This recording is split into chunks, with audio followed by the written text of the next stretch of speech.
Nice. All Oh, right. that's so cool. I know. I love when my settings don't want to work out. You know what, guys? Hey, we're not here right now. We're gonna redo this intro. Check this out.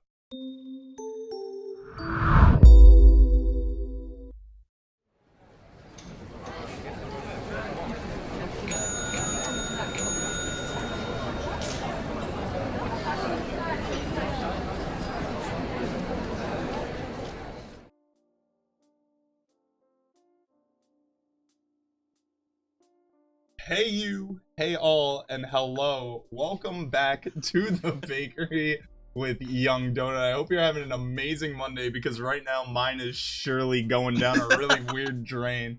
We just had a whole technical malfunction where our audio didn't work. But guess what?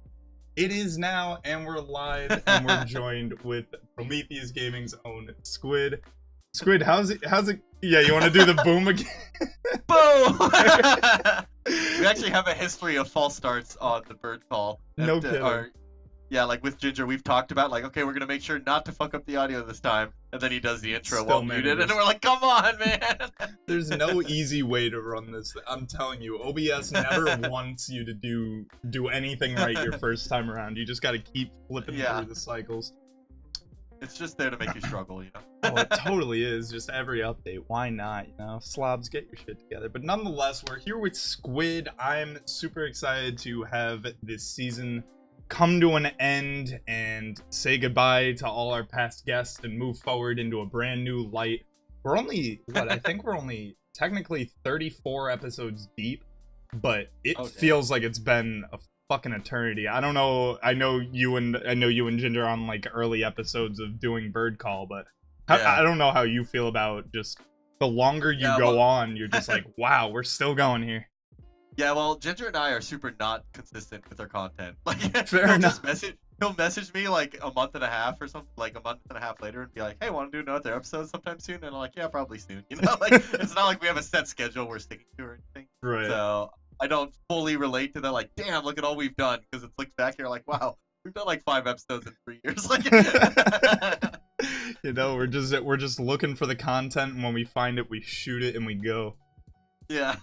Honestly, it's not the worst way to do it. I still struggle a lot just because of, I know I've talked to a bunch of different smashers about like scheduling and stuff. Scheduling is probably the most impossible thing in the world to do with this podcast, but the hardest comes around when a tournament just gets announced. Like I have guests scheduled right now for like July, for like mid-June, early July, something like that. Dang, I have guests set up already for like next season, and I guarantee there's gonna be a tournament that just pops up, and I'm gonna get a message just like, can we maybe do next week? And it's like, fuck, like I have to say yes to that, or else like I'm like, oh well, you know, you're not doing my show. I can't be that asshole, you know. I just can't bring myself to do it. But guys, you're not here to hear my rambling. You're all here for the beautiful tales and twisted teas of my man Squid. So Squid, if you don't mind, it's, you know, it's just common on the show to just do a quick little introduction. So, you know, like, what's your name, where are you from, all that good hello, my name is type shit. Yeah. My name is Jeremy. My tag is Squid. I've been playing Melee technically since like 2008, 2009-ish. Like I started with Brawl and then switched to Melee like 6 months later or something, and I've been playing Melee since. But I didn't get like super hardcore into it until 2013, which is when EVO and the doc happened. So like I was kind of played and then like kind of quit and didn't go to tournaments, and there weren't that many tournaments around then anyways. And then after EVO, that's like EVO happened, the documentary happened, and SSS started in SoCal, and all 3 of those happened at the same time. And that's when I started like going hardcore and playing a ton. And, like that's when I got ranked shortly after that stuff. So yeah, I don't know. Since then, I've just Melee's been like probably like the biggest part of my life, even if it's not like what I do for a living, you know, like it's still the biggest part. Were you ever someone like in high school or even like middle school or whatever that was maybe like into sports? Did you ever take competitive aspects of your life that direction first, or was Melee and Brawl the first thing that got you in? No, so actually I used to play tennis. Hell yeah. Oh, varsity tennis squad. I did make varsity, but our school just wasn't that good. Oh yeah, no, trust me neither. I remember because like my junior year, I was junior varsity, Like I wasn't even that good like junior year. Me too. But our varsity team was really good. And then they were all seniors. They all graduated. And the next year I made varsity just by default because they had all left. And then we were really bad. So it's just like to go from one year to the next, I was like, oh no. So even when I played tennis, I wasn't like super competitive. Like I didn't even care that much about it. Like I liked playing a lot and I liked the competitive aspect. Sure. But I wasn't like, I gotta get better than everyone. Yeah. But in high school, the big competitive thing I did was debate. I did policy debate in high school. Oh hell yeah. And, yeah, so I did that for all 4 years, and that I actually got very competitive in. And by senior year, there's a tournament. It's called the TOC, Tournament of Champions, where in order to qualify for it, you need 2 bids. And a bid means like you place top 8 at another big tournament beforehand or something, right? And so different size tournaments, the bid is like at a different round. So like a smaller tournament, like if you win the tournament, you get a bid, or some other ones like if you just make top 8, you get a bid, or another one, or something like that, you know. So our school was pretty good at debate. Like we had a lot of resources.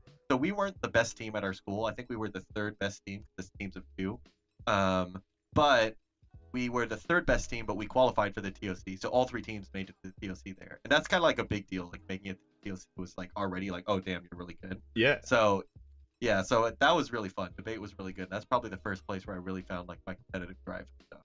So 2 things on that. One, I'm very curious. What was when you played tennis? Were you more interested in being a server or the receiver? I mean, for sure server. Like server, is like, you have a definite advantage there and Got stuff. the power. But I wasn't like, I wasn't like, I always wanted to have like a good serve, but that was never like the strongest part of my game. I wasn't like really done. Yeah. So I kind of just like outlasted people on it, and I like playing at the net a lot too. Yep. I think the net was probably my worst fucking spot. I love doing power serves and like my dad was a big spin server, so if I ever wanted to like just practice, I would go play with him until I got mad and almost threw my racket because his serves are just going the complete other direction than they look. It was fucking ridiculous, but I felt like that was relevant to find out. And then the other part is, what do you think would have been the most like controversial topic that you talked about in debate club? So debate is like really not what people expect when they see debate. It's like a super like optimized form of debate. That was how I would describe it. Basically, like the general rules are just like an 8-minute speech. Like the speeches are all timed or whatever, and like in a certain order. And so you listen, like one person reads a plan, and then you read like disadvantages to the plan, and then you respond to those and stuff. And like as a general rule, you have to respond to everything. If you ignore something, it's basically considered conceded, right? Like you've dropped that point, therefore it's just correct, and now you kind of lose it. So you have to respond to everything. Oh, okay. So what that turned into is people just started talking really, really, really, really fast to try to get as many things out as possible. So like it turns into like something where only debaters can even understand other debaters, because we talk and be like, because that's you want to create mess out of your basic changing metric, like that fast is how you're talking. Yeah, so you can actually find like videos on YouTube and stuff of people doing it, and like to the average person, you're just like, I literally can't hear a single word they're saying. But eventually you learn to parse it, and like you kind of slow down for like the important bold parts of the statement and stuff. Right. So it's not really about like oratory. It's really about like I don't know, like how many things. Like it's like tech skill and execution, you know? Yeah. Like you just have to like get as fast as possible, cover as many things as possible, and make sure you have an articulate point for all of them and stuff. So I want to look this up now. That's what I'm gonna do after the show. I want to see. That sounds so wild to me that you have to Eminem rap god this shit just to be able to get your point across. That's crazy. I think that's like, because you know how people talk about like fighting games, but everyone's playing a fighting game as a kid and they're like, oh, don't do that, that's cheap, like spamming fireballs is cheap or something, you know? I feel like that's what debate was, right? It's like we like in fighting games, eventually you learn to get past that. You're like, all right, there's no longer something that's cheap. If you can do it, it's in the game. You gotta get good, Right. And debate was just like that. Now it's just, all right, well, you can't complain about how you're slow. You just have to get fast, and then that's just what the game was. That's what would they do if you just like you exceed the time? Do they just hit a buzzer or something? Like they cut you off? So like most people carried their own timer, and then there's a judge, and he would have a timer. So basically, you walk up, and it's like an 8-minute speech, and so like the first speech is just prepared, like, and generally speaking, you have like a ton of evidence, and you're reading for most of it. So there'll be like a bold statement that like shortly describes the article that you're about to read or something. Okay. And then you cite it, so like author date, and then you highlight or underline parts of the article, so you're not reading the whole thing, and then you just go super fast through that part. So when you're taking notes, you only really write the headings, and then kind of listen, but not really, through like the actual reading of the article. And as they finish, you can like take a copy of it and read it yourself to make sure it actually says what they say it says and stuff like that. Okay. So yeah, so the most part you walk up with like a stack of shit and you're just like, all right, nice. And then there's like a 3-minute cross-examination where we talk at normal speeds. I know it seems like we're fixated on this a lot, but guys, I'm like genuinely curious on this. It was really weird, and I do think it's like a big part of where I became competitive. So it's like pretty important. Fair enough. Is it more common that people go over the time, or is it possible that going under the time is bad? So going under the time is just like suboptimal. Like definitely, like you should go for the full 8 minutes every single time. Otherwise, you could just read more stuff, right? Yeah. And then if you go over the time, you can't go over. Like once the beep ends, your speech is over. So what would happen is if someone's not fast enough, you just don't answer half the shit. So it looks really bad when like a really good team fights a really bad team, because they walk up, read a bunch of shit, and then the new team walks up and they're like, and then they like answer the first 3 things, and then the thing beeps, and they just didn't answer like 2 entire page. Like, damn. Yeah, so it's like really brutal. It's like the skill gaps were huge. That's actually crazy. How do you decide like who goes first? Like if there's 2 teams, like.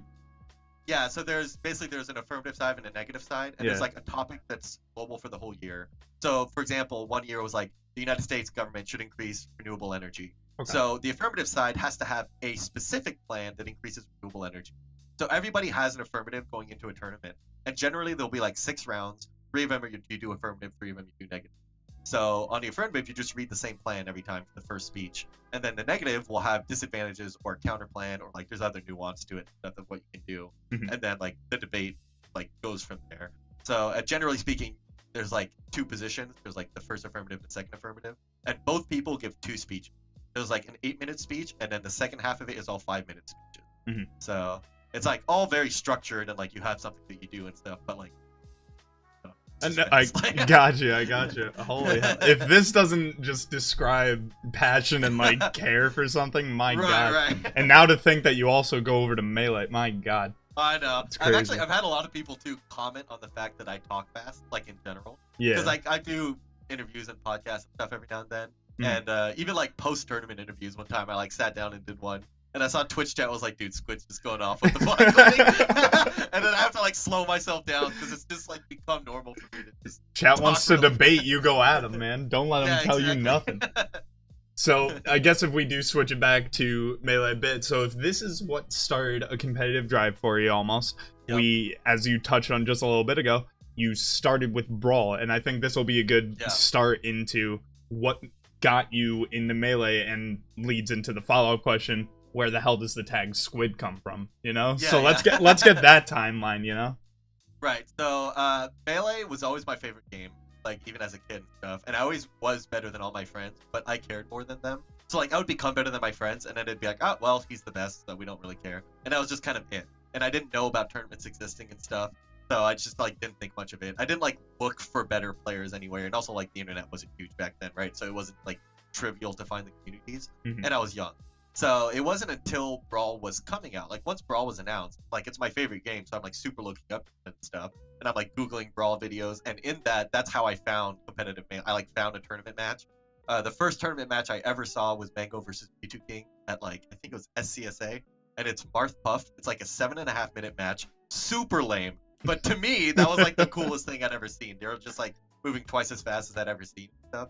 So like that's the coolest thing ever. And I tried to learn to wave dash because this is like a couple months before Brawl came out, right? Like I just discovered competitive Melee because I'm researching Brawl stuff before it comes out. Yep. And so I tried to wave dash and I can't do it. So I just like, well, Brawl's coming out soon. I'll just wait for the new game and then I'll play that. And so when Brawl came out, I went like super hardcore. I made like my Smashboards account and I was like super active on the boards and like learning all the new tech as it came out. And then like within, I don't know, 4 or 5 months, kind of learned everything in Brawl. You know, you just like run out of shit to do, and like I can do Dacus, and then I'm done. And I'm like, okay, well, maybe I can wave dash now. Let's try to wave dashing. So I plugged Melee back in, and now, and like I got, because I was playing Brawl like seriously, I got better at just like motor control and stuff, and I could wave dash now. And it, like literally, I hadn't practiced at all, just been playing Brawl, but now I can wave dash. And so suddenly I was like, wow, Melee feels so much better. And then I went to my first Melee tournament, and then rest is history basically, because you go to one, you just keep going until you kind of run out. So where does Squid fall into all this? Yeah, so Squid actually is way before that. Squid, that was my AIM name from like 4th grade. So I'm just like, it was just like I liked the animal, like I had to pick an AIM name, and I was like, Squids are cool, so I picked Squid. And I think like since then my login name for like everything was some variation of Squid. It's like Squid or like Squidster, Squidstario. Yeah, like if Squid is taken, I do something else, but it's always like Squidster or something.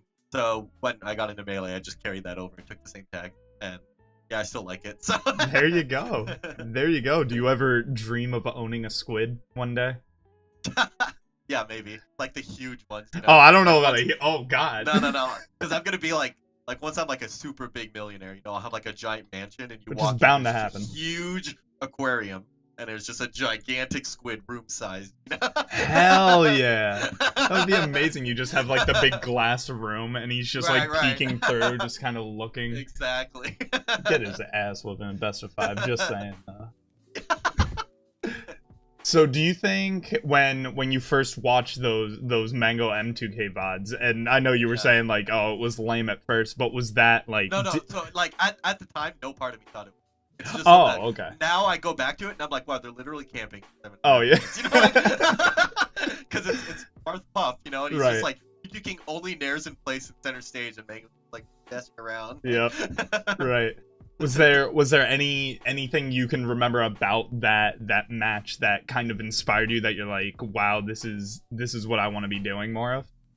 Yeah, I think it wasn't like specific about competition or anything. It was really just about the game at the time, where I saw it and I was like, wow, you can go that fast. That's so cool. So I just like wanted to be able to like move that fast and stuff, because like, you know how I said I was the best amongst my friends? Like I just literally like forward smashed. Like I played Falco back then because forward smash moved him forward.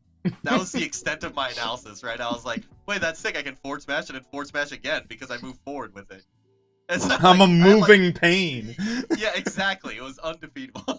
So like I had like no real like competitive understanding until I saw that video, and I was like, oh, you can have like so much speed and purpose behind what you're doing and stuff. Right. And yeah, I don't like know what specifically got it. It was just like the overall feeling of like, that's insane. And then I think there was like the Whack tutorial series was like a lot of old school players, like that's the first introduction to competitive Melee they saw. I think they're still up on YouTube. It's like he had like it was a multi-video series that he just explains each tech one by one, and that's so I was like wave dash. I learned wave dashing, short hopping, dropping the platform. You know, like you know, but once you get down the rabbit hole, you never stop learning shit in Melee. So. Yeah, no, definitely.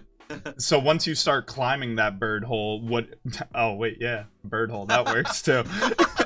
When you start climbing up that, was there anyone that you looked out to specifically to help you with improving, or was it all kind of just your own knowledge, your own research, all that? Yeah, no, it's mostly my own stuff. When I first played, like, I was a Falcxne main for my first tournament. Yeah, I got destroyed by a Falco player, and switched to Falco immediately. There you go. I was a Falcxne main for one tournament until I lost, and then I picked Falco right away, and I was like, he's sick, and never switched again. But I didn't have, like, a mentor or anything back then. And I was, like, okay, but not, like, that good, not, like, that close to being ranked or anything. And I think it was, like, 2011 and 2012, I didn't play much at all. And during that time, I played StarCraft 2 a lot. So when I played StarCraft 2, I don't know if you ever played that game, but Day9 was like the biggest personality in the game at the time. Okay. And he had like the Day9 dailies, which was basically just a 1-hour show. It was like prepared and had a theme for each of them on like how to improve and how to become better at StarCraft and stuff. So he was my huge inspiration for getting better at StarCraft. And in StarCraft, I kind of have a similar story as Melee, where like I discovered competitive StarCraft because StarCraft 2 was coming out. And so, like, while looking it up, I found out about tournaments. And so once StarCraft 2 came out, I took it seriously. And I, like, was really bad because I played StarCraft 1 as a kid, but no, like, not even the normal game. I played, like, the use my custom maps and stuff. Sure. So, yeah, so with StarCraft 2, I started as Bronze and then watched Day9 dailies, like, every night and, like, practiced a lot and then made it all the way to Masters. And that was just from, like I don't know. That was basically on my own, but, like, basically Day9, right? Like, this one guy, this personality doing shows. Right. So when I went back to Melee in 2013, in my head, I was basically applying all the concepts that Day9 was talking about in StarCraft 2 to Melee. So I would still describe him as, like, probably my biggest influence in Melee, even though it was StarCraft, right? That's like, still pretty cool, yeah. I mean, the transfer of you know, inspiration and drive, you know, even from one game to another. I know, I don't know him offhand, but there's gotta be people that'll credit any influence to the FGC on, you know, like Daigo. or something like that. Like the people that write these books and these memoirs. Hell, I have friends that tell me, I'm sure you know this book, the Inner Game of Tennis. Oh, yep. So there are people that have read that book, and without even playing fighting games, they're just like, "What is it that you play? You play that melee game? Like this seems like stuff that you could be, you could be not." This is a weird word to use, but attracted to, or like you can find a relationship between. That's what I was looking for.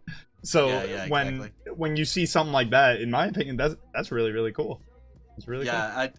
Like on the same vein of the Inner Game is the Art of Learning, which is basically the theme of that one is how he transferred his skills at chess to his skills at Tai Chi martial arts. Yep. And so it's funny because Day 9, that was his #1 most recommended book, and then PPMD recommended the book. So like the StarCraft and then it's the Melee all guys a circle. Yeah. And so this like StarCraft, Melee, chess, Tai Chi martial arts, and it all linked together, and I was like, hell yeah. Like the return of PP coming from some chess. Would love it. Imagine he just comes back. I wonder how good he's got to be kind of good at chess without it. I'm just assuming it's up there. That brain is huge.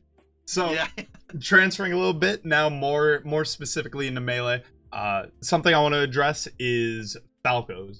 Like everyone and their mom knows someone. If they play Smash, they know someone that plays Falco at this point. Yeah, but he's popular. He's pretty cool. But the question always comes down to people talking about how good he is. When does it hit that point when a person's playing Falco that they tend to say, you know what, this character actually fucking sucks. Look at the MION top 100. There's like maybe a good 2 handfuls at most of Falco players. The rest are fucking any other character. You got Fox, Marth, Peach, Puff, whatever. Puff is #1 in the world, right? Like there's all these people that'll stereotype it. I want to know what are your thoughts, not so much in relation, let's say, to like a tier list. Like fuck a tier list right now. It's more what do you think about the concept that Falco is only good till this point and then he's not? Yeah.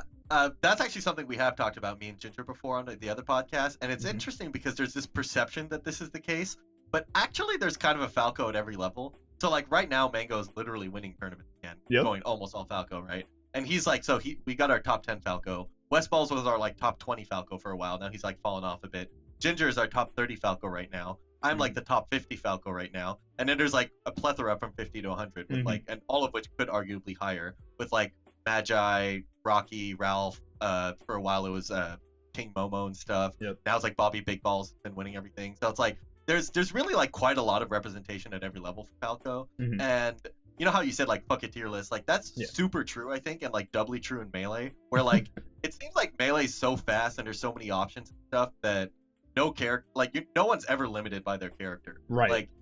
Like the best players in the world can beat, like Armada can play a top 30 player and probably cycle through characters, restock them, repeat, right? Like the skill gaps get that big to the point where it's like, how can you possibly think that Falco's the reason? Right? And not to mention that we have Falcos that have shown us. So yeah, I don't think that there's any like reason in my mind to think that Falco's not good enough in any way. I do think that a lot of the ways people have been like updating their understanding of the game recently has been like, okay, optimize the punish game, play safer and safer in neutral, hold down a lot, and crouch cancel a lot. And so like the game's turned into a lot of scenarios which are understood, quote unquote, like black and white scenarios. Like Sheik should crouch cancel grab, Fox snare, and then she should down throw and re-grab you repeatedly until you're dead. Like that's like very well understood, right? And I think Falco doesn't have as clear cut of like scenarios where you can understand them as well, which I think is why Falco seems to be struggling sometimes, where it's like it's not as obvious what you should do in a lot of scenarios, and therefore you have to be like more free-flowing stuff, where like Mango's like the most free-flowing guy, and like he's really hard to mimic and adapt compared to say like a Captain Face Roll. Like if you watch Captain Face Roll, you can kind of understand what he's going for, and it's like really hard to do, but at least you kind of know what he's going for. But with Falco, a lot of times they're like, I have so many options, I don't know what I should be doing. So it seems like with every Falco combo that you see make these top 10 highlights or something like that, you're just like, oh shit, different. Okay, the guy that mixes in the forward air. yeah, exactly. And like you don't really use grab because grab is like so unreliable with the lasers, and a lot of combos grab is like you can't SDI grabs, so it makes it like simpler to understand what's gonna happen once you get a grab. But with Falco, it's like you shine, they SDI the shine. You cross them up with the down air, they SDI that, they land. You know, like there's too much going on to like easily replicate and say what's the optimal thing every time. Yep. But also I think like optimal is a word that's thrown away or thrown around too much recently. Where Definitely. People, like, yeah, it's just like there's nothing that's optimal if you know that they're gonna do it. You can just play around and stuff. So like the free flowing nature of Falco might also be one of his strengths. And then when you fight the really good Falcos, you can't just, you know, put them in a box and understand how the game's gonna go because he's so unpredictable. So. Right. I think it's really funny actually, going back a sec. You brought up the grabs and how Falco's grab is very unreliable. I can remember I was at a Long Island tournament, and I think I was just laying on a couch at this point because I might have been slightly under the liquid influence, but just kind of like relaxed and just kind of hanging out. And all of a sudden I'm like awoke to the sound of this guy. He just gets up from his chair and he just goes, God, I wish I played a character that could get grabs, or that could do something off grabs. Do something off a grab. Yeah, I was just crying. I was like, who the hell was that? And my buddy looked at me and he goes, oh, that was so-and-so. He plays Falco. I was like, yeah, I could have told you that. There you go. I have a meme where Falco off of grab most commonly does up throw to die. Where you like up throw, full hop into Peach's nair. Yep. Like, oh, well. Nair, sheets forward air, Falcxne, like literally fucking anything. Because you throw them up, you're like, I'll get this dare. I'm dead. Yep.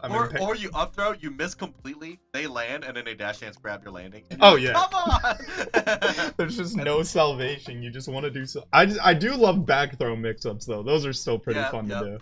But God, again, it's so lasers. you know, there's just a problem with everything. Yeah, exactly.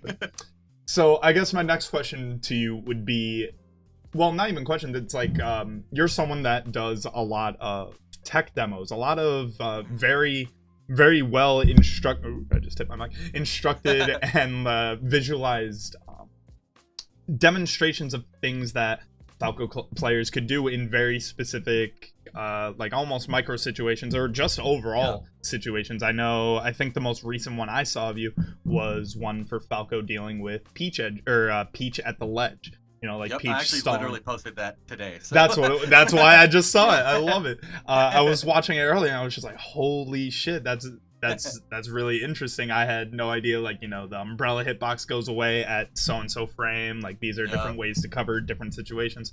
And for one thing, it reminded me just how fucking deep this game is. Like, it's just so amazing to look at that. I'll definitely put a link to this specific tweet in the description of the video when it's uploaded. But like, it's insane how many different situations there are and just the different ways you can cover it. And I guess my question from all this is, do you think if more players took this route that, you know, you do, and I'm pretty sure, you know, I think Ginger even used to do this a little bit, KJH probably being one of the most known tech demo type players. I think even Bones used to do more verbal written things on like Smash boards. But do you think if more people did these type of tech demo and instruction videos for characters that, you know, they tend to bitch about, and that's why I'm saying Falco particularly, you would see a lot less chatter about that, you know, a lot more like, oh yeah, that's true, and here's another thing you could do, you know? Right. Yeah, actually, I have two answers to this. The first one is, so, I don't know, Melee is kind of interesting because of how many different ways there are to approach the game. And so, like, different personalities approach the game completely differently and can both get good and, like, achieve the same results. So, the easiest, like, these dichotomies are shown so well just within the Five Gods, where you see, like, Mango and Dr. PP, who are both playing Falco, one extremely analytical and tries to understand, like, neutral in the situation, and one extremely free-flowing and just plays on instinct, right? And, like, if you've told Mango, it's like, oh, Mango, you should be breaking down situations more and stuff, he'd be like, shut up, you know? Like, it's not, that's not the way he plays, that's not the way he thinks about the game. So I think, like, more important than, like, doing what I do is just figuring out how you learn and what you do best at something in order to stay true to that, right? Because some people, it's like they just play friendlies, they recognize situations, and then their hands start doing the correct thing. For me, I've never been like that, right? Like, if I find a situation, like, my hands aren't automatically going to find the answer. I need to, like, think of the answer, and then I can, like, implement it later. And so, for people like that, I think then, yes, you do kind of have to, like, do the iterative process of doing it. For example, like, this Peach one that I just did wasn't even for me, really. basically I've been playing Peach recently. Yep. And I beat my friend. Yeah, Squeech. I beat my friend Mega Christmas at a tournament, and so he posted a couple clips. Like we have a Falco chat where we talk, and so he posted a couple clips where he's like, "How do I edge guard Peach in these scenarios?" And so I just like booted up 20XX and I just like recorded a couple clips. I was like, okay, well if your air dodge is here, you can do this. You can force him to ledge here, and then you can basically cover every option from the ledge if you crouch here, blah blah blah. And so I like. This was like over the course of it, like a discussion. I like recorded a clip, posted to Facebook, recorded a clip, and then eventually I just had all these clips saved, and I was like, I'll just boot up the editor, put them all together, and then post it on Twitter, right? So a lot of these videos that I make are not really intended to be like public tutorials. It's, I have this, and I'm like, well, this will be useful to someone, you know? Yeah. So I just like post it online, right? So yeah, this is a lot of like how I learn. It's like I boot up 20XX, I find a situation, I record the computer doing it, and then I like find a bunch of different answers to it and stuff. And so yeah, I don't know. So I think it's really good. Like it's a really easy way to find every answer to something when you just like have a computer doing that. You can load the save state every time and try a different option. Right. But yeah, so that's kind of like how I approach that aspect of it. The second part of my answer I want to do is addressing complaining.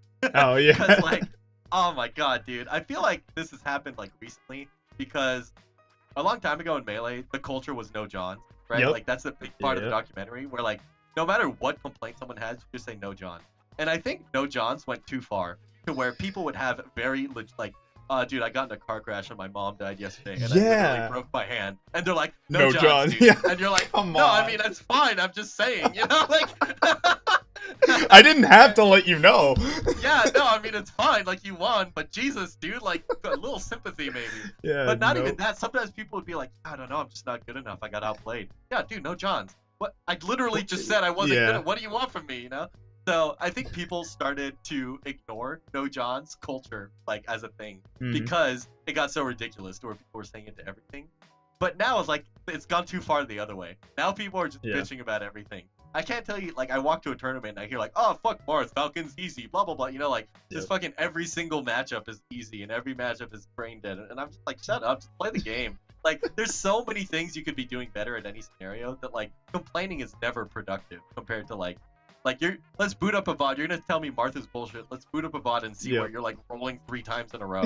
Like, who cares how bullshit Marth is? You shouldn't roll 3 times in a row, dude. Like, so yeah. I actually really like that part, especially of this answer, because of a follow-up question I could have had for you, which would have been like, what do you think of the term lame? I think you just fucking destroyed. I think you know exactly what I'm gonna say.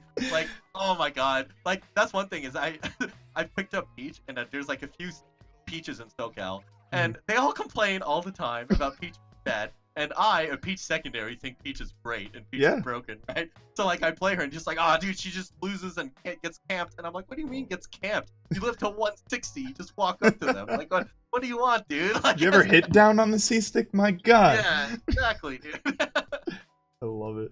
I guess, God, trying to figure out what direction to go with that. I loved all of that.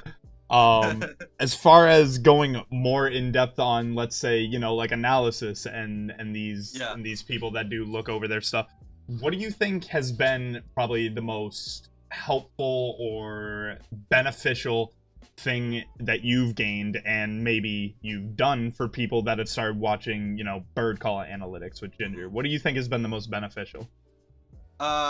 So do you mean beneficial for me or beneficial like in general? We could say both, you know, for yourself and for other people that watch. Yeah, because I think it's interesting to where different people, like, you have to learn differently based on what level you are. So this is one thing, like, I wrote a guide a long time ago, I think it was 2015, called Squid Inkling. Yep. It's like, I think it's my pinned tweet. It's like 25 pages, a bunch of bullet points. I tried to like, at the time, that was like my understanding of neutral, and I tried to break down as many options as I could and stuff. And now I look back at it and I like, when I read that guide, it's not exhaustive, right? Like there's a lot of things I no longer agree with. There's things that I think are like not even correct. I think I'm missing a lot of things. The big one is I have like 5 pages on lasers, and people like walked up to me and told me like, dude, your thing on lasers blew my mind. It's like largely about like when you shoot a laser, pay attention to the fact that a decision is being made right after by both players, and like play the mix-ups and don't brainlessly shoot them and stuff. Yeah. And nowadays, when I talk about lasers, it's almost entirely under the guise of frame advantage. And frame advantage is not a term that shows up in Squid Ink. which I thought was interesting, right? Because back then, that's not something I thought about. But now it's like that's the most important thing about shooting lasers. So I think I've decided, like at one point I thought, oh, maybe I should go back and like update it, but I've actually decided not to, because I think it's more helpful at the time. That's like was my understanding of the game, and it brought me to where I am now. So if someone reads that, they don't have like when I talk about frame advantage, there's so much else going on. Like there's so many thoughts in my mind that I've already like covered and stuff. So it's helpful to like pay attention. I don't know, because like whatever PPMD has to work on in this game is completely different than what you should be. Right. So sometimes it's hard to like give the right advice to someone new when they're asking about something, because it's like you're in completely different places in your game. So I don't know. Bird watching is kind of interesting. It's the show Ginger and I do, where we just do deep dive analysis on stuff, because it's kind of an analysis show that's for us. It's actually not really for the lower level players. It ends up being very beneficial to them, but Ginger and I are literally doing analysis at a level that is useful to us, right? Like this is just Ginger and I. Like we could be doing this off stream and it would be very useful for us, just to be like, let's go super deep into the Falco day. And yeah, I don't know. I think a lot of content nowadays is got like a lot of people who make guides and stuff is aimed towards lower level players, and therefore it's like very basic, and they kind of think like, oh well, lower level players won't understand this yet, so we're not going to do it. And Ginger and I are kind of like, well, let's just make content for us and see who likes it. And what we found is that people really do kind of like seeing that level of like depth and analysis. And yeah, so I don't know, it's hard to say like what's been the most useful, just because there's so many ways to look at the game and do analysis and stuff, right? And yeah, so I just kind of do a bunch of different things and see what sticks. And a lot of times I don't have like expectations for it, right? Like when I throw out these tweets, just like I just dicked around on 20xx and then tweet this out, and then sometimes they get like 20 likes, and sometimes they get like 450, and people are like, that's fucking sick, or like some of them get like over 1,000. I'm like, why did this one pop off, you know? Like I don't even like think about that sometimes when I put out content. Like I'm not even trying like throw the content or anything. I'm just like, this is what I did and it was useful for me. Hopefully it's hopefully it's useful for you. I think when you were talking about how some of the guides some of these people do, they're at the lower level because you almost imagine the broader spectrum of people that are, you know, either getting into the scene or that maybe have been in the scene for a year or so or whatever. They see a top, they see, well, not even a top, they see someone put out something that they may have not seen before, or they somewhat understand. It's like, yeah, they're gonna look more into that than someone that, you know, you're talking about frame advantage. You're like, the fuck is that? I don't even know that. I'll worry about that when I gotta worry about it. It's like the esoteric shit, you know? It's not like someone who doesn't watch Melee is not really gonna benefit from bird watching at all. But anyone who's like, you know what, Melee's pretty cool, I'm gonna try to pick it up. Let me look up advanced guides. Because I've done that with other games sometimes. Like I don't know, I've played a few games just for like a few weeks at a time. Like Battle Right was one at one point. And I looked up and it was just like no guides on Battle Right at all until like eventually someone started making them, and they're just like describing the mechanics of the game, and I'm like, well, I already know this. Like I'm trash at the game. I just started playing this week, but I know how the game. I know the 7 characters or whatever. You know, like you don't need to address this. So sometimes it actually, even as a lower level player, is very beneficial to just see how deep the rabbit hole goes. Right? Like the specific analysis itself might not be useful, but just seeing how someone breaks down a situation. I think it's really interesting you're talking about, like, you know, re-recognizing basic fundamentals, basically. I know so two saints from like around my area, mostly. He's, you know, East Coast, all that. And when I was trying to take the game a little bit more serious, he has like a Google Doc that he's passed around for my regions, like, just, you know, watch this. This is what I used to study way back when I first got into it. Who knows? Maybe it'll be beneficial to you. And one of like the first 4 videos is literally, I believe it's either an SSBM tutorials video or it's just one of those old, like, recorded this off of like a fucking tripod with a camera on it. And it's literally how to wave dash, how to L cancel, you know, how to be moving fluently. I bet that's the whack tutorials I was talking about. It probably is. Yeah. And it's like, you know, re-looking at this, I can even remember messaging my friend Billy about this. I was just like, hey, like, I've already seen this. Why would I rewatch this? And he's just like, because rewatch it. I'm just like, why? Exactly. I know this. And he's like, just rewatch it. You need this shit drilled into your brain. You cannot move past autopiloting basics till that shit is in your head. And then I think the more people talk about, you know, drill the basics, and then, you know, you move on as you can. Like, you never want to be over studying yourself to a point that you don't even know what the fuck you're saying anymore. But but I feel like that's where some people get to sometimes. Also, melee detail is so annoying to learn just because there's exceptions to everything. So I've had like tons of like very high level players just like have a misconception about something. Like, oh, I didn't know that you have to walk for a little bit like before you drop through a platform or something. You know, like just like very specific things that are like, oh, how do you not know this? Because you're fucking top 20 in SoCal and can't, like, you know. So and like there's just way too many things, right? And like every time you learn something, you have to learn the few exceptions too. Like, okay, there's 4 frames of landing lag if you don't do anything.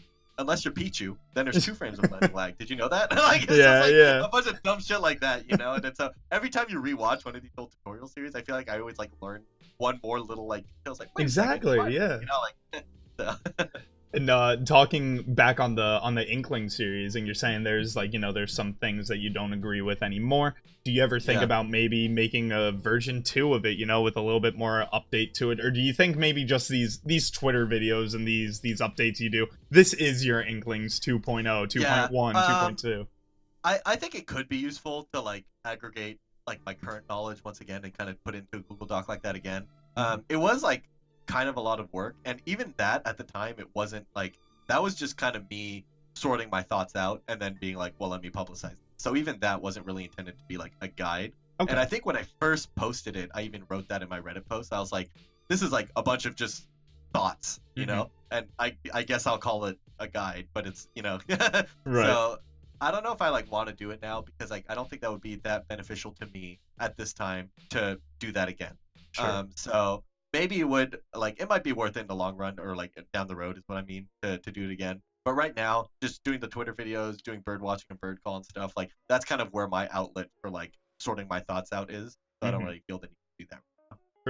For sure. And I think the Twitter videos do more than justice for anyone that's really just like, this guy puts out a guy, he doesn't even fucking like it anymore. It's like, you see the content I'm giving you anyway. Like, come on, fuck off for a little bit. And to be clear, the big reason why I don't want to update it is because I think the guide is still really good for anyone that's below that level. So like in 2015, I was already ranked in SoCal. So I was like pretty good, right? I'm much better now, I think, like, and my understanding of the game has like evolved in the last 4 years.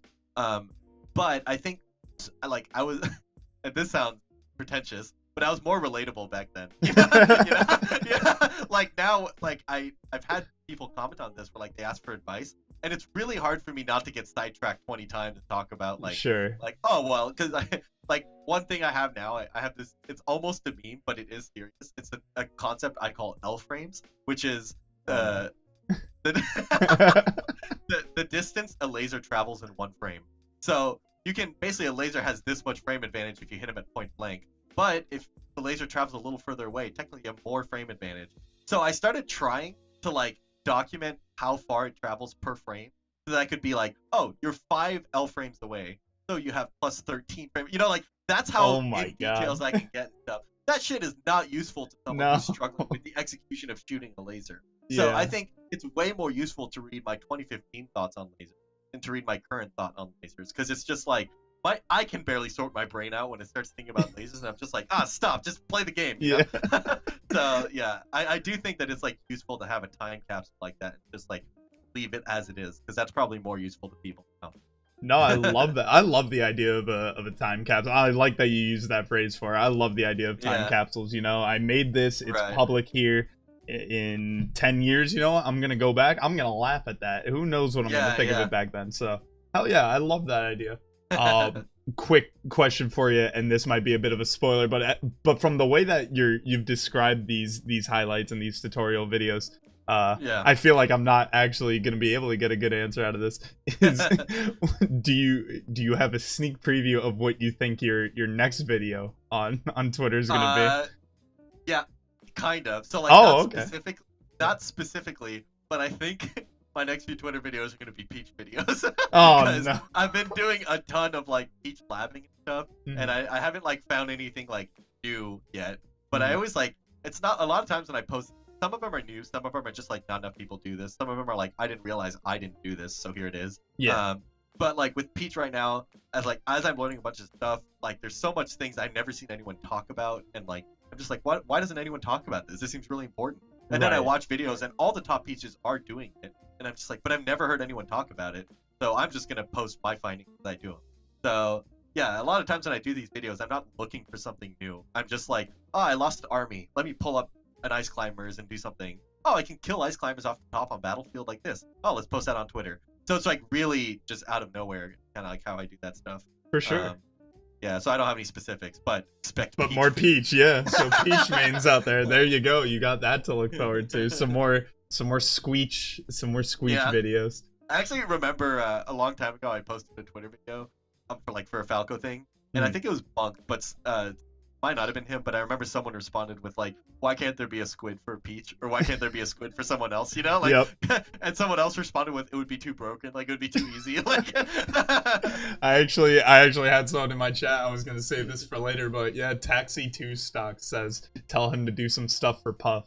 Yeah. So yeah, probably won't do anything for Puff, to be honest. Damn, you hate to see it, Taxi. Sorry to break your heart like that. So my anti-Puff stuff. Ooh, I'm okay. Trust me, I'm okay with that one. Yeah. So another little fun question for you. I hate that I can't remember who made this video, but there was a video made, it has to be like 2 years ago at this point, maybe a year ago, about the stereotypes of each Falco color. Yeah. Let me get your take on what is each color of the Falco? What does it represent? I actually I have a story about this because for a while, so I've always played Red Falco, right? And for a while, I decided I need to like diversify my understanding. Color palette, like okay. Or not even color.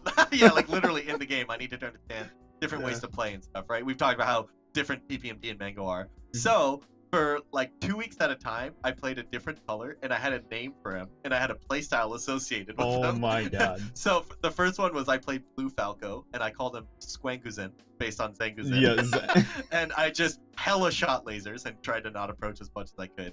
And then I would play Neutral Falco. Yeah, Zang. Yeah. And I played Neutral Falco, I called him Squango, and I just hella tried to approach as much as I can.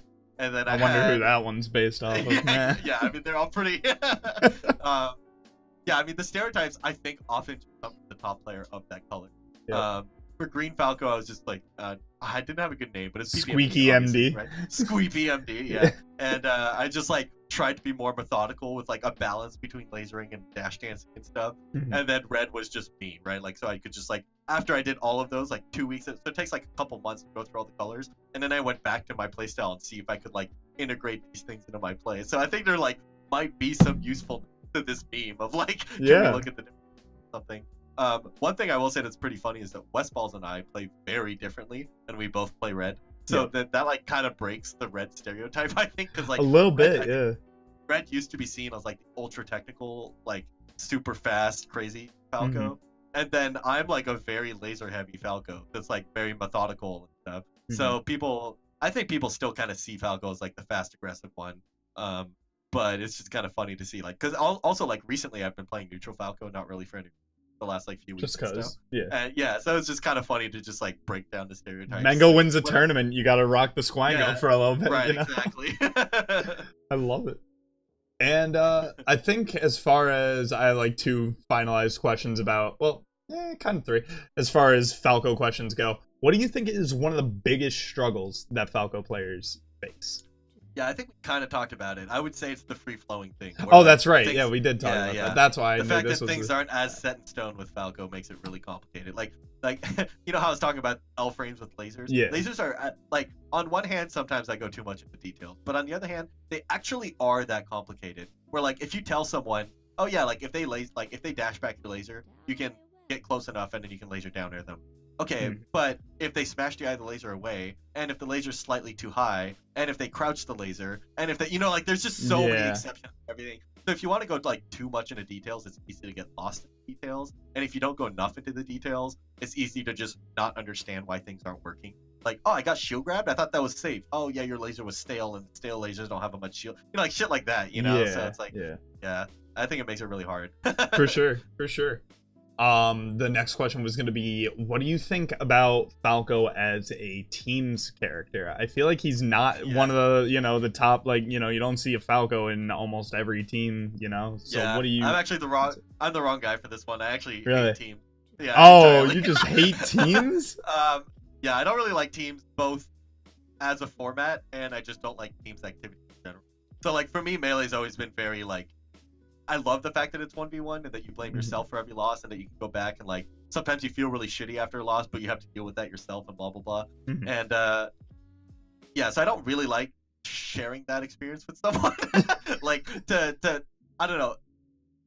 So the feeling of letting someone down, the feeling of like someone else being responsible for my loss, like all the associated feelings that are like I'm not fully responsible for my loss, or they're gonna be let down by the fact that I played bad. Like I want to be the only one let down if I play bad, you know? I gotcha. Stuff like that. And then secondly is just the way teams works in general. I've heard like people that love teams love to stress the fact that like teams is a different game than singles. And it's like, well, Melee singles is by far my favorite game of all time. Why would I want something different than Melee singles? I gotcha. And then like NMW talked about like you don't need as much like very ultra precise spacing and ultra precise execution as long as you have like broad concepts and doubles of like positioning and making sure you're in the right place and following up. And like broad concepts like positioning are not what I like about Melee. I like the like very detailed spacing and like manipulating an opponent back and forth and stuff. So I end up not liking teams even like as an event.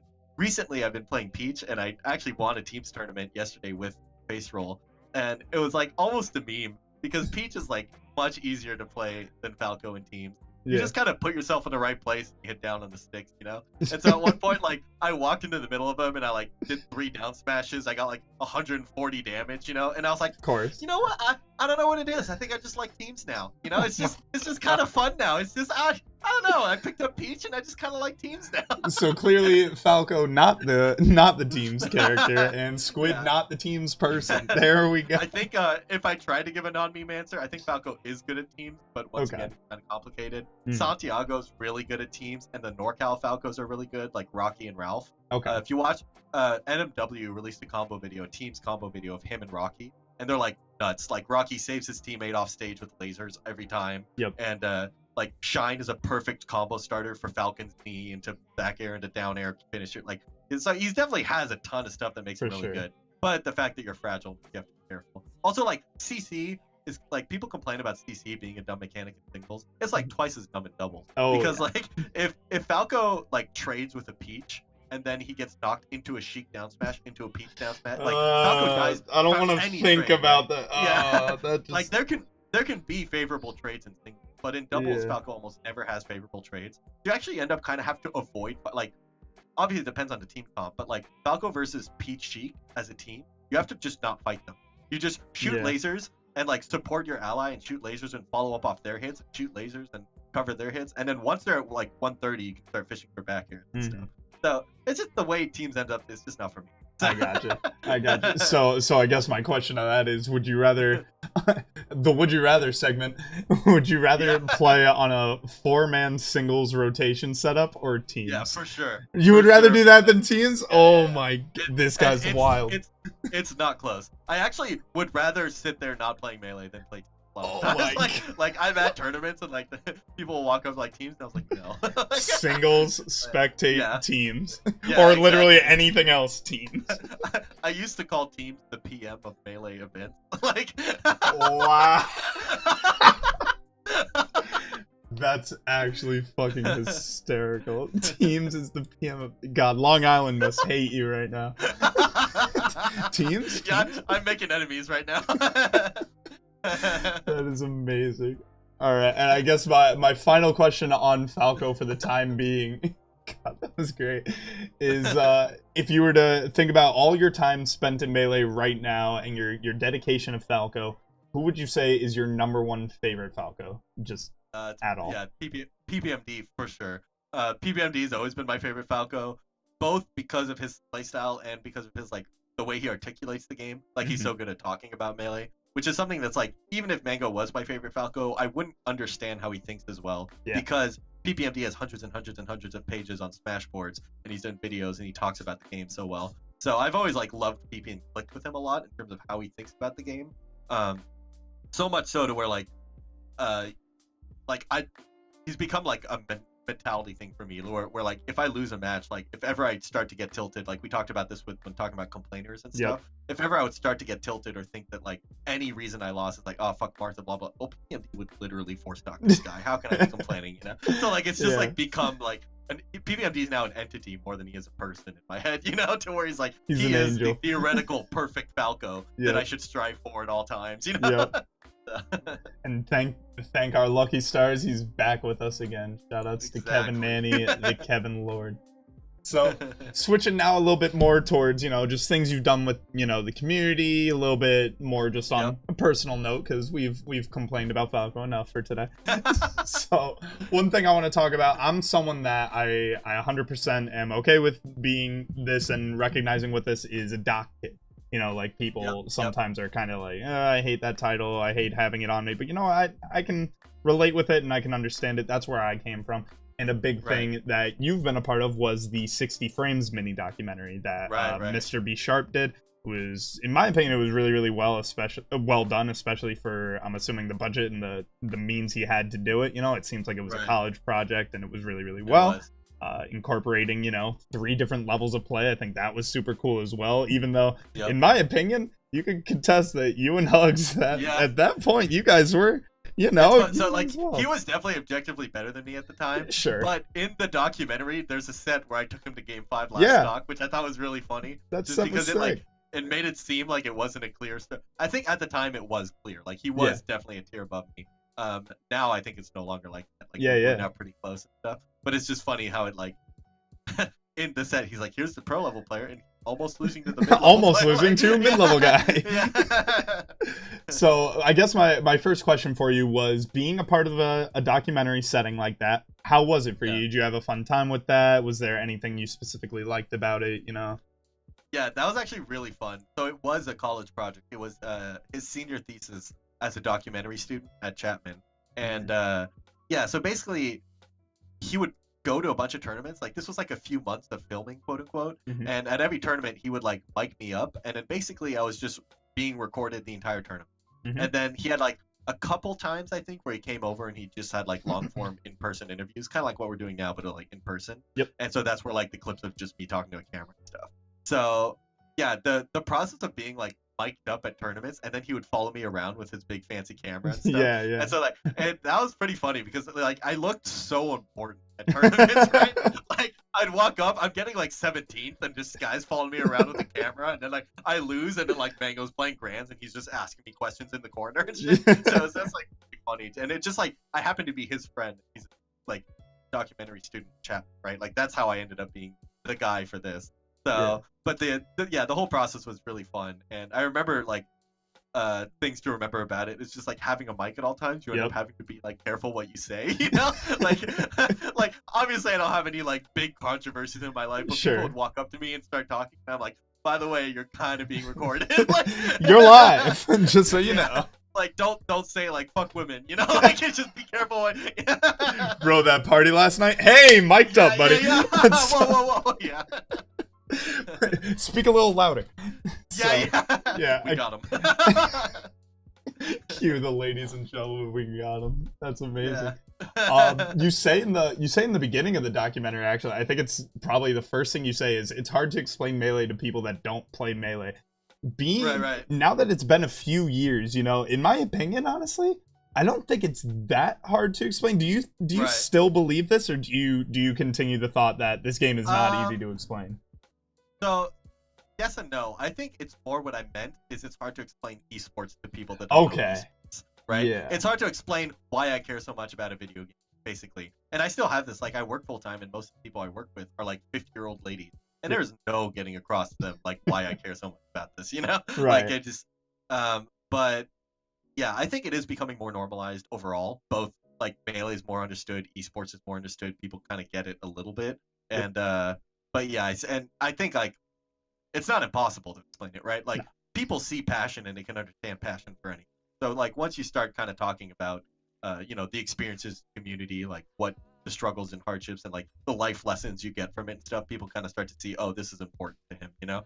So yeah, I do think it's becoming easier to like talk about it, especially like the more you've dedicated yourself to something, and like eventually kind of have something to show for it, right? And like, be it ranked, or even something like what you're doing here. If people can be like, why do you care about the Melee community so much? And you're like, look, I have this show that's been going on for 35 or for years or something. Yeah. Then like that can be something that's really cool to just like talk to someone and be like, oh wow, he's really doing something. To the same extent that someone who's like, I don't know, like welding metal fish or something, you know, like you don't understand what they're doing, but that's their hobby, and then eventually they're like, look at all these fucking metal fish I have. And yeah, like, that's a lot of metal fish. That's kind of cool. Like, when I move into my next apartment, my next goal now is to get a fucking metal fish on the wall. That's my dream. Speaking of, oh wait, that actually, you know, I answered my own question. I was gonna say, is that a shield on your wall? And now I see it's a clock. So yeah, it's a clock. Yeah. There we go. That's amazing. I guess a follow-up on that, and you almost touched on it a little bit. You say you're working with 50-year-old ladies or something, but you talked about how, you know, you work full-time, you're going to school full-time, so pursuing Melee, you know, it's not the easiest thing in the world. I guess this would almost be a two-part question for you. One, are you still in school, or did you graduate? You graduated? Yeah, so actually, no, I didn't graduate, and I'm not still in school. So oh, okay. So yeah, so I kind of stopped. I'll probably go back and finish at some point, but I didn't finish school. Sure. But yeah, I think like the balancing Melee with everything else in life is like can be really hard, but basically it's like if you want it enough, you'll make it work, kind of thing. Where it's like, what do you want to do with your free time, and like is grinding Melee, or is like improving at Melee, is that something that you have to force yourself to do, or is that just what you want to be doing at every waking moment, and then you end up just doing it whenever you have free time, you know? So I feel like a lot of times it's like possible to make it work. 100%. And I guess oh, you're good. Oh, just like if it does end up being something that's like, oh, you know what, I do kind of have to force myself to practice and it's not fun anymore, then there's so many other ways to enjoy the community, right? Like a lot of people love Melee and like love just going to tournaments to hang out with people, or like they go to majors, or they watch majors together and drink beer and stuff. You know, like there's so many ways to just like enjoy Melee that I feel like do whatever ends up being really enjoyable to you, and don't like force yourself into a weird way. For sure.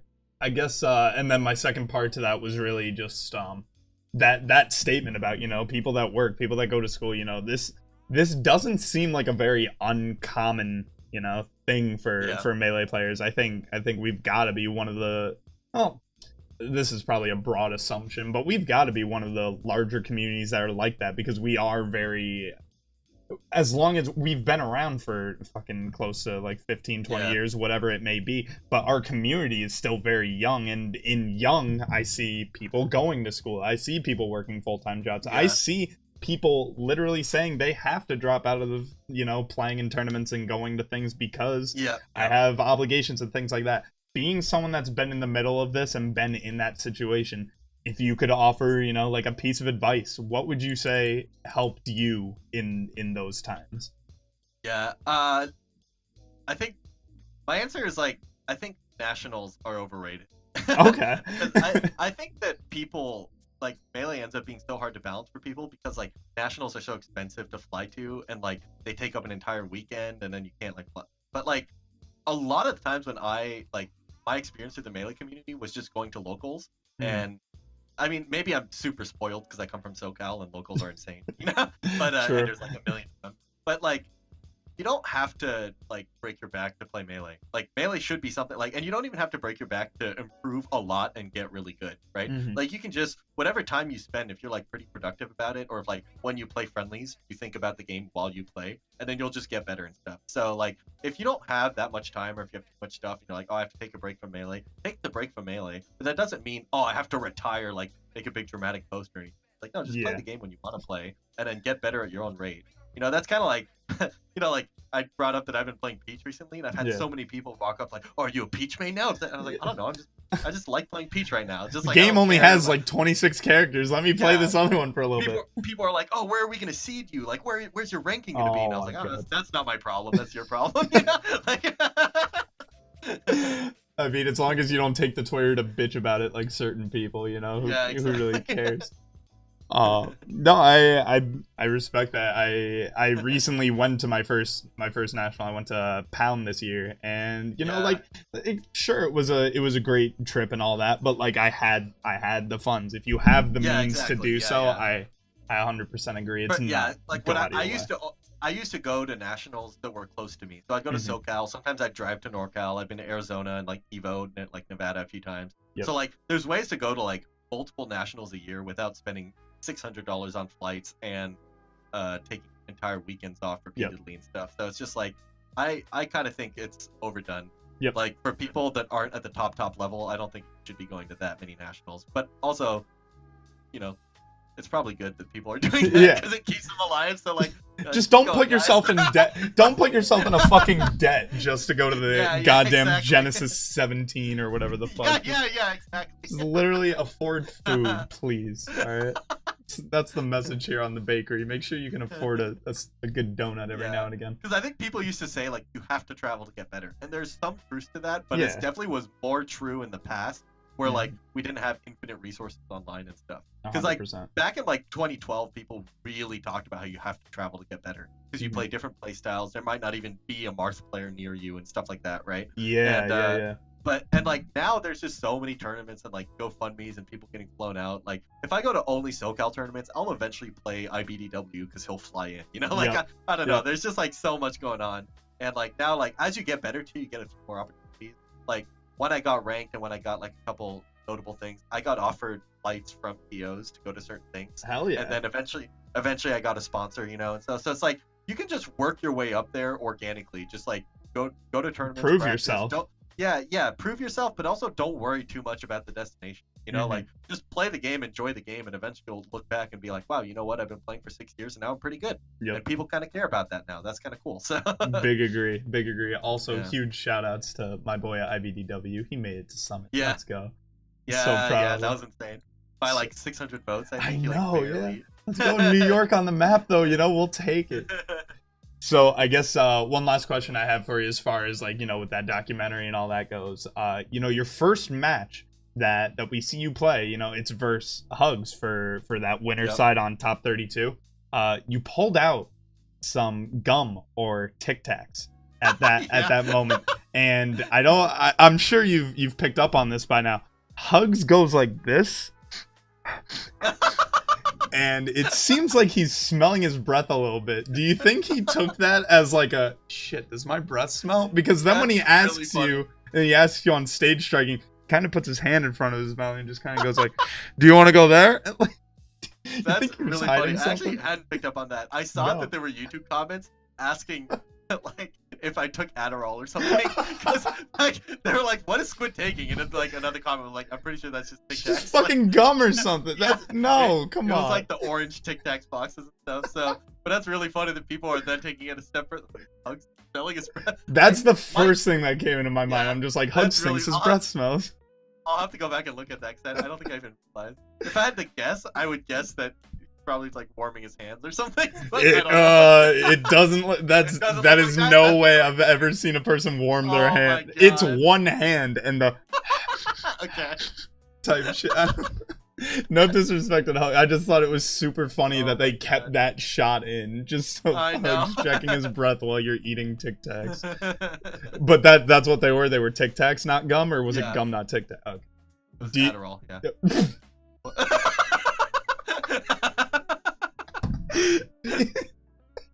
Do you normally bring like a gum or Tic Tacs or something or Adderall to tournaments to just have? The one I mostly I just have water. So like you see me drinking water all the time between tournaments matches. So but yeah, sometimes I have gum or Tic Tacs or something. I gotcha. It seems like I'm trying to think. It's Mango who like always looks like Mango and like Johnny just always look like they're just chewing on something. So I mean, hell, if it works, fuck it, right? Gotta Old follow. School Mango used to chew in his lip ring. Yeah. R.I.P. that lip ring, man. God damn, that was a day. That was a day and a time. So moving a little bit forward here, I think we didn't really touch on it, but we brought up the conversation or the topic of communicating with Smashers and how difficult that's got to be. You took that a whole step further by living with Smashers. I don't know if that's still the case or not, but you've lived with them in the past, and I gotta ask you, is it as difficult living with Smashers as it is to get in communication with them? No, I don't think so. I think that Smashers just only care about Smash, and it's hard to get Smashers to do anything other than play Smash. So when you're trying to get them to stop playing Smash to talk about Smash for a podcast, even that's hard. So, yeah. And it also depends. Like a lot of Smashers are just unreliable and stuff, and they show up late. You know, don't pre-register for brackets and stuff. So we're just like notoriously not good at like handling ourselves because we only care about Melee. That's fair. But yeah, I will say one meme about me living with Smashers is that they've all quit the game. Stop, what? I lived with Kira and he retired. I lived with MacD and he stopped playing. I lived with Caesar and Caesar and Cakes. So Caesar was ranked in SoCal and he's quit. Cakes, Michelle, he was at 60 frames. She doesn't really play anymore. So really, all of them have quit the game. So I'm just like, don't live with me, guys. You're just bad luck to live with. Shit. Yeah. My God, but yet you keep going though. So you know. Yeah, I had a friend who was like, I like told this joke, I like this story, and he was like, I think it's the lasers. That's so funny. Tin Lunchbox in the chat goes one too many short hop lasers. That's oh my God. I think one of my what was it? I saw Cakes made a tweet like way back when she was like, "Oh, is living with top players fun?" And it's her Peach just on FD getting fucking lasered by you, Kira, someone else. I fucking cried at that tweet when I saw that. That was a classic. Oh my God, that's so funny. One too many lasers. Whew, all right, I guess that was really all I had about living with Smash. I'm yet to be put in that suffering situation yet, but who knows? Moving to Virginia might see new things. I mean, it's fun to have people there that play Melee, but also in my experience, they don't play as much Melee as you think sometimes. Like really, because like I would live with Kira and stuff, and we wouldn't really play that much. And like Kira's probably the one that played the most, but like the other ones I didn't play with that much at all. And it was kind of like, I don't know. Sometimes you gotta like. You still gotta branch out in your own fucking living room. Yeah, you're like, come on, guys, I live with you guys. Why can't I get Peach practice? Trying to practice here, come on. Was there anyone specifically that you lived with that you thought you got the most practice out of, though? Yeah, it was definitely Kira. Kira and I, like, we were, like, super big rivals at the time. Went to every tournament. We were at grand finals of every local for a while. And then we'd come home and, like, we talked about the game a lot. And we practiced a lot. So Kira was, like, the biggest one. Okay. For sure. Because MacD, like, he moved in and then kind of retired within 3 months. Like, he didn't play that much. Yeah. And then Caesar plays a lot of other games. So he would, like, come home and play, like, Fortnite or League of Legends. Stuff, and I was like, come on, come play Melee. Those games suck. Play this one, please. Yeah, exactly. That's amazing. Tin actually has a follow-up question it's pretty good. You guys ever get salty with each other? Yeah, I think a little bit. Like not like we were really good friends and like we talked about the game enough and like we knew that like we'd be losing to each other a lot and stuff. But yeah, there are definitely times when like you beat them and you know it got to them and you just don't talk for a little bit. You know, like give them their space and stuff. So. I can see it. Like a pretty universal Melee thing to just like when you see someone, I call it raw when someone's like raw after a loss. And it's become a meme now to where it's like when someone's like has a bad loss in Melee, they're their most raw. That's when they're most human. You know, so I seek that out now. Oh, I go to God. I'm looking for people who are raw, so it's become a meme where like, oh dude, Noah's about to, he's gonna be raw. Like, watch oh this shit, shit. Watch this walk shit. Over, Or I have a couple where I flipped him. Like there was one with it was Mega Christmas. He lost to Army game 5 last stock for like the 7th time in a row. Oh. He like fist bumps, and then the camera just stays on him for like 30 seconds as he's just like. And he's just like so sad for like 30, so I clipped it, and then I like saved this clip for a really long time. And just recently, Noah was streaming. And I sent him the clip while he was streaming, and he was just like, what is this? And so he like saw the stream overlay. It's like PMT 38. It's like 10 months ago. So he goes to YouTube, finds the VOD, sees the last stock of him losing to Army, and he goes, now I'm pissed again. That's exactly how I feel. Yeah, exactly. Oh, I do throw my hands like, God, this stupid idiot Army. Like, Jesus, if that doesn't become one of his like stream alerts, I don't know what he's doing. Yeah. That's gotta be something. That's fucking hysterical. Oh. You saw that, right? It was bullshit. What do you think? He immediately super screen with himself again. Like, I was really hoping to hear he was almost just like, why'd they keep the fucking camera on me? Yeah. No, he was just super into it. He's like, this is fucking hilarious. That's fucking amazing. I know there's so many clips of like the person that loses, like HBox when he's lost before. They just like, get it off. Come on, why? No, keep it so I can clip it. The Squid clips is just my library. Yeah, because I had one of Army too. So this was him. This was Mega Christmas Army. So then I sent him the clip I had of Army where he lost a face roll and he fist bumps. It's there, and then I'm like, here you go. This will make you feel better. And he's just like, hell yeah. I'm hoping there's 2 clips that you just have on lockdown forever. The M2K losing to Chudat. Oh yeah. He's hitting the A button. There's that one, and then your reverse force stock on Army. Oh yeah. That's a keeper where he's just like. That was sick. Also, by the way, I had to make sure I compliment you on that one. Hell yeah. First force stock on Army. That's not easy. So moving forward here, still talking about things within the community. You are quite oh shit, I clicked the wrong one, but you know, who fucking cares? We'll talk about your your SoCal rankings first. I was gonna go to MIOM, but you know what? Fuck it, we're on SoCal. So for this season, you know, the spring, well, what is it? It's technically winter, spring type shit. It was till April 21st. They stopped this one. You got ranked 10, you know, the double hands, you know, we take those, you know, something like that. So what did you think about this rating versus your last season? What did you see as far as improvement within yourself? So ranking wise, my last few seasons have almost been exactly the same. Like, I haven't gone up or down in terms of like tier wise where I am relative to other players very much. A while ago, there was this tier that was like Army, me, and Face Roll. And we were like right below the tier of like MacD, Hugs, like they were like nationally more recognized, and then me, Army, and Face Roll were all like on the way up and like very close to each other and trading sets. And it feels like I've stayed at that tier recently, while Army jumped up to number 2, and then Face Roll now jumped up to number 3, and like they're all still bouncing around and stuff. And I think the tier has gotten more like the top tier is no longer as solidified as it was, because I'm still taking sets off of these people at the top. Right. But yeah, it's kind of funny that like for the last like year or maybe more than that, I've like remained around number 10 for quite a while, long time. So I don't know, I don't care too much. Recently I've like stopped caring about ranking almost entirely, so like I think it's just like not very healthy to think about. And not productive to think about, if anything, to where it's like when you're thinking about, oh, what is my rank gonna do if I win or lose the match, then you're not thinking about the interactions in the game. So it's just like should be just focused on the game and nothing else, basically. But yeah, I do think that there's probably like it's indicative of like when I look back and say, okay, I haven't like gone up, I haven't made a big jump recently. Is there something I could be changing and do something? Probably. There's probably something there that like I should look into. Right. But, yeah, maybe just become an ice climbers and wobble everybody, you know, until it's banned. Fuck it, dude.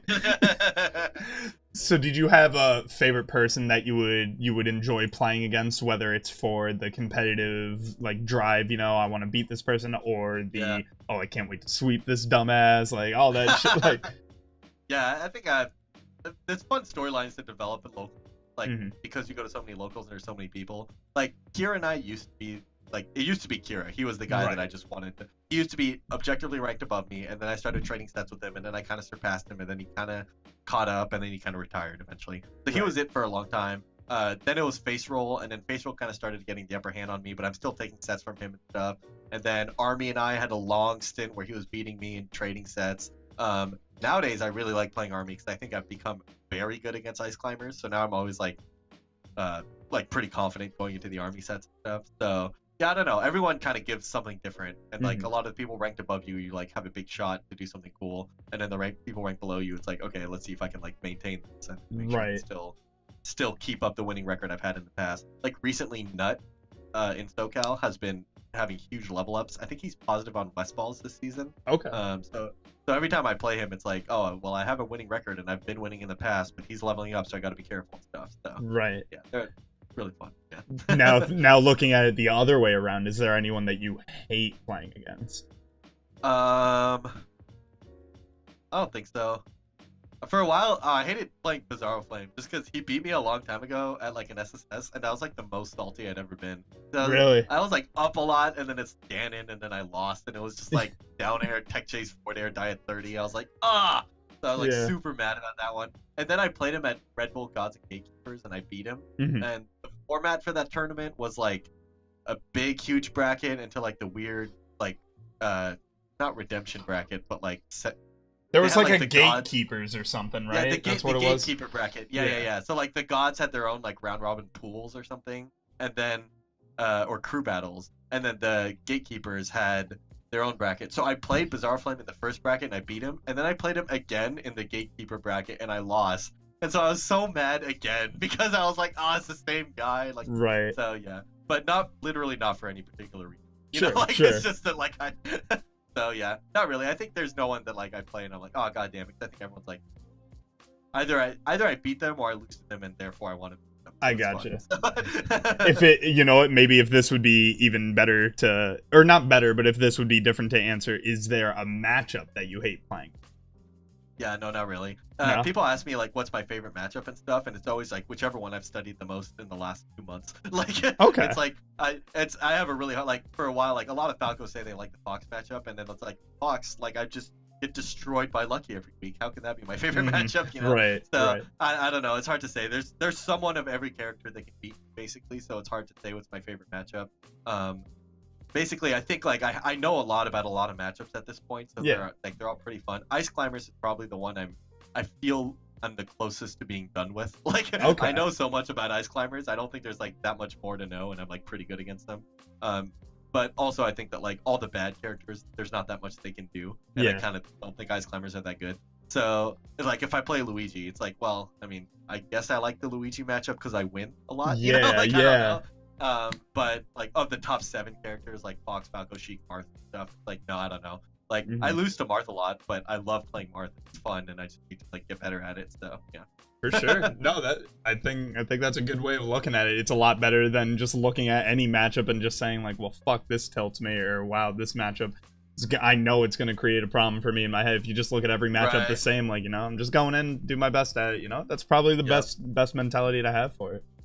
Yeah, every matchup's just like a different puzzle, you know, and every set is like gives you more questions or answers to that puzzle. So sometimes like I'll play a Marth or something, and it's like, okay, I know I have to avoid down throw, down tilt in the corner, and I have to space around dash attack and blah blah blah. And then I play and I just get full hot forward aired a lot. So then I go back and I watch the video, and then I watch a video of Mango versus Marth, and I see, okay, how does he deal with full hot forward air? Oh, it never even comes up because he's, you know, like a bunch of stuff like that. Every time you play a set, I have so many more things to look at, and like, oh, I can't execute shine out a shield versus forward air, so I have to practice that. So like every set, like there's no way I can get like I never run out of things to prove out or practice or something. Right. So I can't be like, oh, I hate this matchup. It's like, no, look at all the stuff I'm doing wrong. I gotcha. No, I totally get that. I love that mentality. I'm actually, I don't know why I think this is the case right now, but I don't think anyone has said that type of answer to that, and I really do enjoy that. That's a good way of looking at it. I guess my last question about SoCal is, if you were to compare SoCal as a region to other regions, granted, you fuckers got the TBH, you know, crew battle, probably most wins over any other region right now. Right. Do you still believe that you guys are the strongest region, or do you think it could honestly just, it could be taken by any of these, you know, these top 7 strong regions at any point? Yeah, I think it's hard to say. I think Florida is like super broken recently. They just have like 5 gods there. Like, they have like Hungry Box, Plup, Wizrobe, Mewtwo King for a while. Yeah. Like they're just like, that's the thing about like, this comes back to team where I just don't like teams activities because I don't care. Like, you don't like crews either? Yeah, I mean, they're fun to participate in, they're fun to cheer on, but like they don't mean anything to me in the long run. Like, how good is SoCal as a whole? It's like, I don't know. I'm trying to I'm just there. Like who? I don't care if Lucky is slightly good enough to be better than Florida's 5th best player, you know, like it's like, I don't know. So it ends up being like what you're measuring is not as interesting to me as like getting better and like focusing on the personal matchups and stuff. So. Yeah, fair enough. Yeah. I mean, I will say your fucking performance at the collegiate battles that were a part of the 60 frames. You might hate crew battles, but goddamn, you're good at them. I'll say that much. Yeah, well, that was another one. That's the other thing about crew battles is it just ends up being like who happens to have the better players then. UCI just had 5 ranked players that year. Like, it was just not fair. Like, it was me, Face Roll, Stab. He was like our top level Falco, who was top 100 at the time. Yeah. We had Connor the Kid, who's still like insane at the game. CDK's Sharigami, crazy. Yeah, Sharigami was like ranked level, but just was never active enough to be ranked. And then we had Santiago, who's also just like, so it was just like not even like that was a top tier crew, even like amongst regions, right? Like we could compete with SoCal. I mean, colleges need to start denying then, you know, if you don't want all this talent on one side, you need to start being mad at the college, not the players. But it's not your guys' fault. Yeah, but then like the next year UCI was, or the next few years I guess, UCI just hasn't been nearly as strong just because we happen to not have the ranked players there. So that's why it's like crew battles and stuff, it just happens to be measuring like how many top players happen to be there at the same time. Fair, you know? Yeah. Like, oh well, YouTube King moved to Florida. I guess Florida is better than SoCal now. Yeah, you know? there was, what was it? There was some tournament I remember where Mewtwo King was like a part of, or maybe it was just, I don't know, it might have just been like random tournament and like on the bracket where it said like where this person is from. For fucking Mewtwo King, it just said the world or something like that. Like he just didn't have a pinpoint spot, and it's just like, well, now he's here. He's in fucking Florida, all right? Deal with it. Traveling smasher nomad, you know? He really, he's the guy with the Josh, or not the drawstring, the fucking stick with the bandana bag. It's just got the water and the food on it. That's all he needs. I guess my second to last topic, even though I know we just were talking about rankings being something that you don't care too much about, it's a staple of the show, god damn it, and I gotta hold true to it. It's the MIOMs, and a big reason that I'm actually kind of happy to talk about this more with you, even though it might not be your cup of tea exactly, is I think you have the longest running ranked track record with any other player we've had on the show. Maybe. I might be wrong. My research is, you know, it's 50-50 most of the time. Half the time I just talk about shit that I'm interested in. Other times the person's just like, the fucking, where did you get this? So from what I've seen, you've been ranked for the past 3 years. We're unsure on 2015 because they might have done like a 100 through 110 or something like that. You might have been in there. Who knows? We don't know. I don't know. I couldn't find it. They don't list anything anywhere anymore because why would they? But it's still, in my opinion, super fucking impressive to just see this continued climb and this continued motivation towards, you know, the game that we love so much. 2016, the last documented one we have, the meme number, the AZ number, the fantastic 69%. 2017, you moved up a bit to 58, which is great. And then 2018, we ended the year with 54th. We're not quite in that top 50 yet, but it's a climb. I think there might be a fourth one then, because I don't think 69 was my first time being ranked. I think my first time being ranked, I was like in the 80s. So okay, perfect. So it's somewhere. I don't remember exactly, but yeah, I am pretty happy with the fact that my ranking has gone up every year, at least a little bit. So that's pretty cool. But yeah, I don't know, it's kind of cool because the first year I got ranked, that was like a really big deal to me. I kind of cared a lot, and I was like really like watching the rankings as they were coming out, hoping it would happen. And then once it happened, it's like you can't tell this to someone who's not ranked, but once you get ranked, you realize it doesn't change anything, right? And so it's like, obviously you kind of should care and you should strive for it and try to get better and stuff, but once you have it, you're like, well, I still have to win my match that I'm playing right now against someone, right? Like it doesn't become easier. Now that I'm ranked 54th, I get a free pass to beat you. You can exactly, And in fact, a lot of people do a little bit worse when they first get ranked because they now have this added pressure and expectations on them. And now they're like, oh, I'm not supposed to lose as a ranked player and stuff, you know? So I think like the first couple of years of being ranked was kind of dealing with those expectations, and partially why I now have this view of like I don't care about rankings is because I've realized that it was hindering me more than helping me by trying to think about stuff. So I think that now by trying to like super focus and hone in on the game itself and stuff, I maybe will end up improving my rank more by ironically not caring about the rank, you know? Hell yeah. Well, hey, you said it best in the beginning of the show, man. No fucking Johns, all right? We're out here with the no Johns. You can't bring tell back me. no Johns culture. Hashtag bring back no Johns. That's the motto for today's episode. Was there any year in particular that you can remember that when you saw your ranking, you were either surprised, you were shocked, anything at all?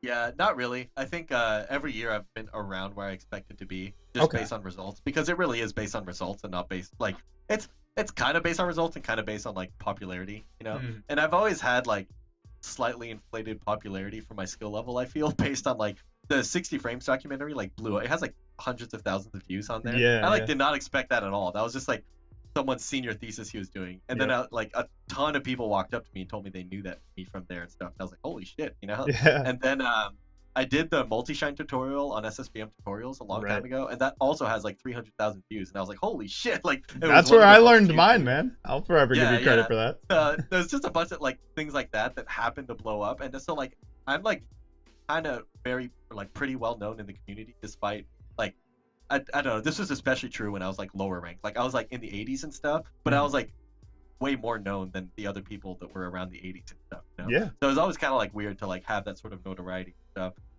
But yeah, no, I was never like, oh, I got ranked this high or this low or something. It's always been like, seems about right, you know?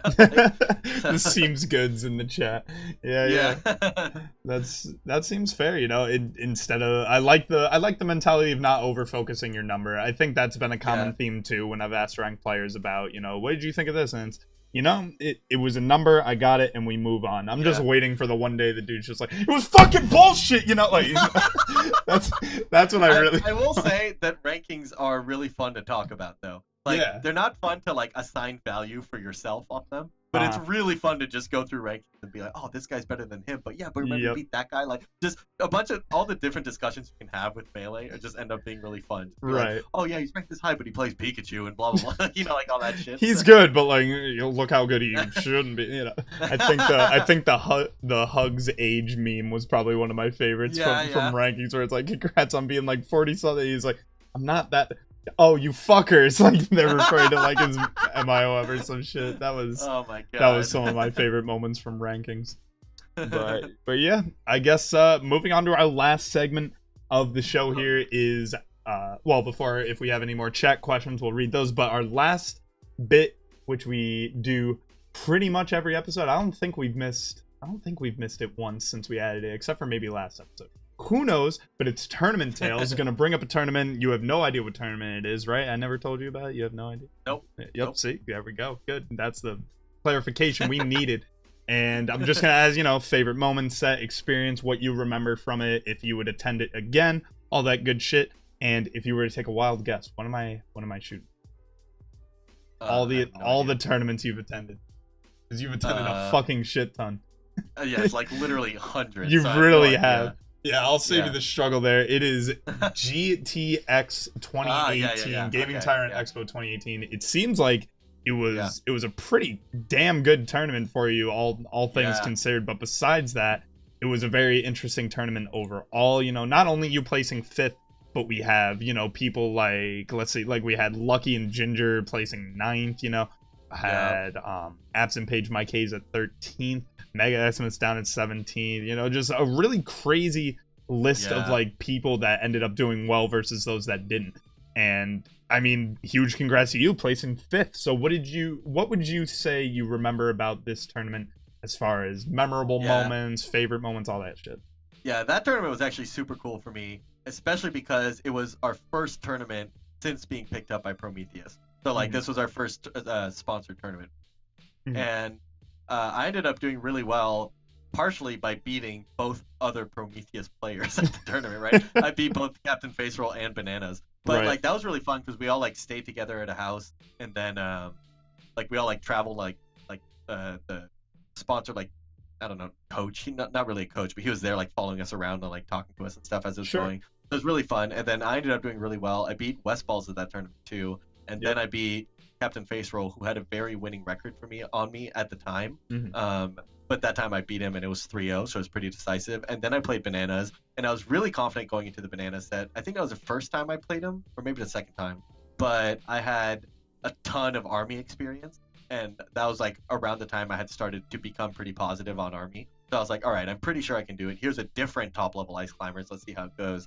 And then I won that way again. So that felt really good too, to kind of show that it wasn't just that I figured out Army. I did figure stuff out against Ice Climbers. Yep. And then both my losses were brutal. So that was like, I got destroyed by both Hungry Box and Zane.